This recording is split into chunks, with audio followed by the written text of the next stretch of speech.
combat training areas, which fits with a broader trend, according to a new report from the war zone. Pilots are reportedly encountering small, unidentified objects, sometimes in a swarm-like group of as many as 8. They're also seeing sightings of other objects, including some characterized as drones, flying at altitudes up to 36,000 feet and as fast as Mach 0.75. Another apparent small drone hitting the canopy of an F-16 Viper causing damage. These incidents and many more all occurred in or around various military air combat training ranges in Arizona since January of 2020, according to Warzone. These events are described in reports from the Federal Aviation Administration filed over roughly a 3-year period. And all of this, of course, comes as Congress just heard historic testimony on UAPs or unidentified aerial phenomenon. Jess, what in the world is going on here?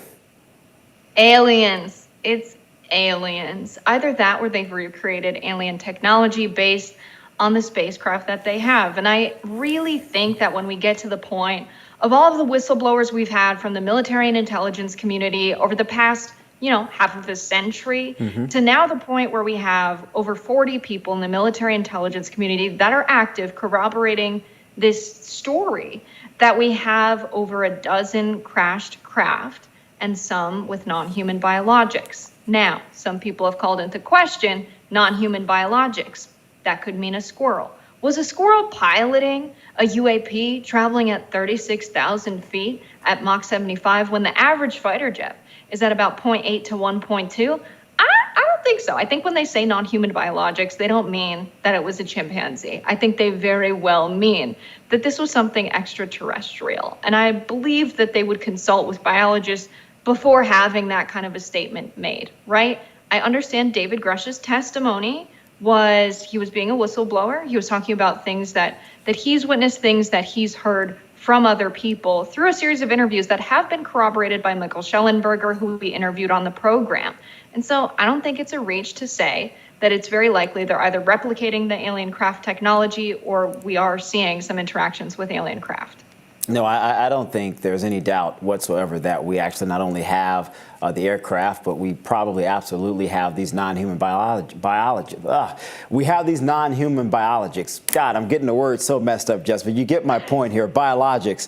And I think what's interesting about all of this, as I think about it, having had a top secret government clearance, our government hides a lot of stuff. And even having a TS, that doesn't necessarily mean that you can see everything that's identified or classified rather as TS. Some of the stuff is sort of compartmentalized, meaning if you're at one agency, you can't necessarily say, well, hey, DOJ or hey, Department of Defense, I want to see all of your documents that also have a TS clearance. And so I'm not surprised that members of Congress have had a really difficult time getting access to this information, but I'm almost certain the government has something, and I'm almost certain they're not telling us the truth. And I wouldn't be surprised if not only members of Congress don't have access, Jess, I don't think the President of the United States would even have access to this information. How outraged would you be, Shermichael, if we find out that the Pentagon is failing audits year over year because they're spending money all on recreating alien technology or technology like the ones that they've seen, where it looks like a drone, it hovers, it travels at very high altitudes and high speeds? What would you make of that? Would you be like, oh, that's a good use of the Pentagon's budget? Or would you be a little bit pissed off?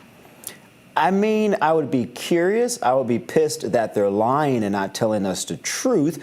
And I also would wonder, how much do they know about the universe that they're not telling us? How much do they know about our own existence that they're not telling us? I would imagine if they've had encounters with these beings, I presume they've communicated with them over the past several decades. I'm sure they've learned a lot more than how to fly a flying saucer or advanced technology. I'm sure some of the scientists and researchers that are involved asked piercing questions about our own existence. Why are we here? What does the future tell us about our projection and where we're going?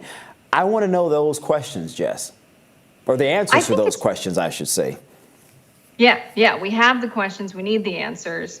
What about all of the History Channel at 3 a.m. documentaries of former intelligence and military officials that have risked their careers years in their lives, a lot of them. We heard Grush talking about the potential threats of loss of human life, and he says he directed individuals who were under threat to the proper authority. It's just insane that it's that grave, but people are risking their security clearance and their personal safety. This is matters of national security. We know that worse things have been done to protect national security.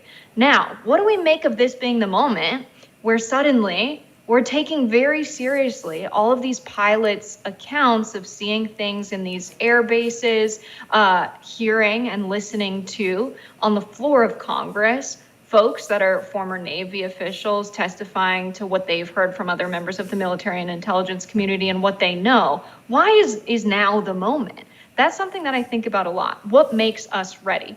Has someone in the Defense Department just decided the public's ready, we can't hide this much longer, and now's the time that we have to start, slowly releasing evidence? We called this the soft launch of aliens here at Rising, which very well might be what it is. I'm kind of in the camp that makes the most sense to me, given what we know about, the real deep state, the military intelligence community.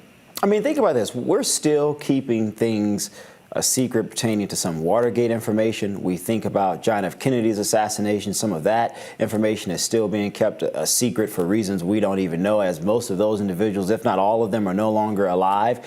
And so this idea that we do have these biologics in somewhere in the military, I believe it. And I wonder, are we interrogating them if they're still alive?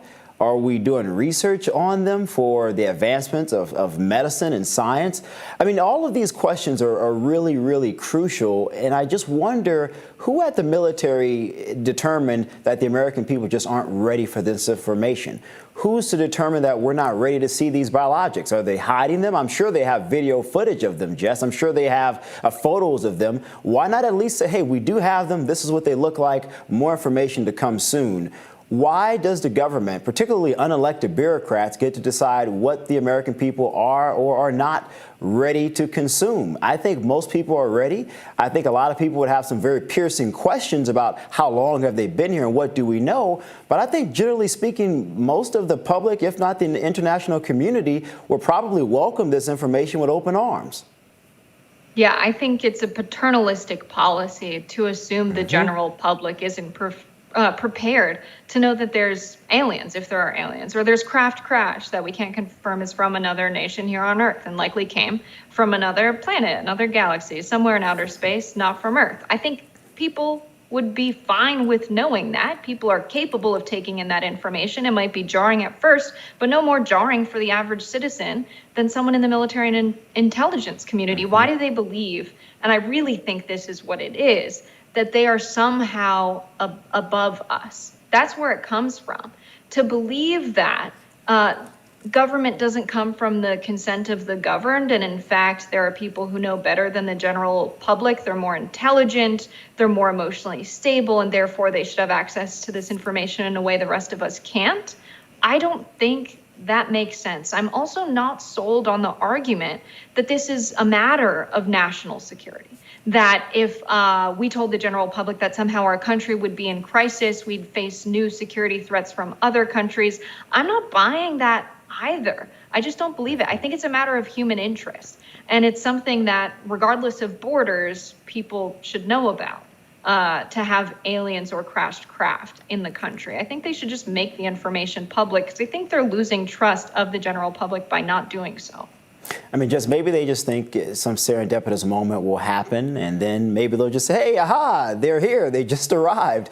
I mean, look, mathematical probability theory tells us there is no way in the world, Jess, in a vast universe of billions and billions of galaxies, that we're the only life, and that there isn't some far superior life form with thousands and thousands of years of advanced technology that we can't really fathom.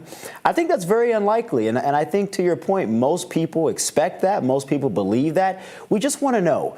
And I don't think that there's anything wrong with letting people know. You don't have to necessarily reveal every military secret that the government has. We're not saying, hey, give us your strategic advantage over our adversaries, such as a Russia or China. We're merely saying, just give us acknowledgement that these things exist. How long have they come? What have you learned? And what does this mean about our very own existence? I don't think there's anything wrong with that. But I have a feeling that more and more whistleblowers are going to come out. And at some point, someone is going to reveal a video or a photo rather, that's going to flip this entire thing on its head. And the American people are going to say, you know what? We knew this all along. We believed it. Why did you guys lie? Yeah, I think it's fascinating that it's been a narrative for so long that if there were an alien invasion, and this is thanks to movies and TV shows, that it would be super violent and they would like want to take over. I think it's important to bring this perspective into the conversation, which I think is a really good one, that we have like very meek aliens that are a bit socially awkward. They don't really want to be seen or engaged. And so that is funny, the prospect that we are far more violent than the aliens, and therefore that's why it hasn't been this imperial takeover, and that perhaps was a bit of a projection on behalf of the American media. No, I think you're right. I mean, think about this. If you're 100,000 years more advanced than us, why would you need to be aggressive? I mean, you can literally wipe us out in the blink of an eye. And so I think the aggressor would be us. And if these beings are visiting us, maybe they're trying to give us a warning. Maybe they're trying to help guide us to a more peaceful future, a more equal future. Maybe they're trying to give us technology where we can really see all boats lift, right? Versus some, and while everyone else is in despair. And so I think there's a lot of potential for human good if the general public knew that these beings existed, and if we knew that if the government was actually communicating with them, because I think it'd give a lot of people